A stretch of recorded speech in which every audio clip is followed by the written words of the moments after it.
L-isfida tal-immigrazzjoni ddominat laqgħa li l-Prim Ministru Joseph Muscat għamel fil-Polonja mal-Prim Ministru Pollakka Beata Szydło.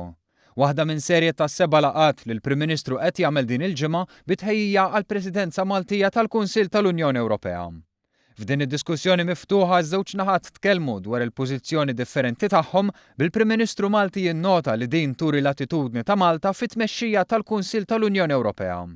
Il-Prim Ministru Joseph Muscat innota li din se tkun presidenza li tibni relazzjonijiet mal-pajjiżi li għandhom ħsibijiet differenti għaliex mhuwiex possibbli li kulħadd jaqbel dejjem ma' kollox, għalhekk hemm bżonn naqdu pontijiet bejn il-forzi kollha differenti. Iż-żewġ Prim Ministri flimkien tkellmu dwar il-prijoritajiet tal-Presidenza Maltija fosthom l-importanza tas-suq waħdieni b'enfasi fuq it-tkabbir ekonomiku, il-ħolqien tax-xogħol u bħarsa lejn l-inklużjoni soċjali.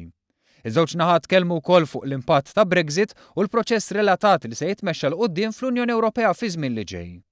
Intant it-tlieta f'diskussjoni mal-Prim Ministru l-ġdid tal-Estonja Jüri Ratas, il-Prim Ministru Malti Joseph Muscat innota li l-Estonja għandha rwol importanti, speċjalment fir-Reġjun Baltiku, u għaldaqstant huwa essenzjali li jkun hemm komunikazzjoni effettiva ma' dan il-pajjiż. Dan anke fid-dawl li l-Estonja se tieħu f'idejha l-Presidenza tal-Kunsill tal-Unjoni Ewropea wara pajjiżna fit-tieni nofs tas-sena d-dieħla. Il-Prim Ministru Malti nnota wkoll li għalkemm l-isfidi taż-żewġ pajjiżi f'xi każi huma differenti, ma hemmx lok għal diviżjoni bejn reġjuni differenti tal-kontinent. Iż-żewġ Prim Ministri flimkien iddiskutew il-prijoritajiet tal-Presidenza Maltija fejn il-Prim Ministru Estonjan innota li dawn it-temi jimxu id fit ma' dawk li jaħdem fuqhom pajjiżu.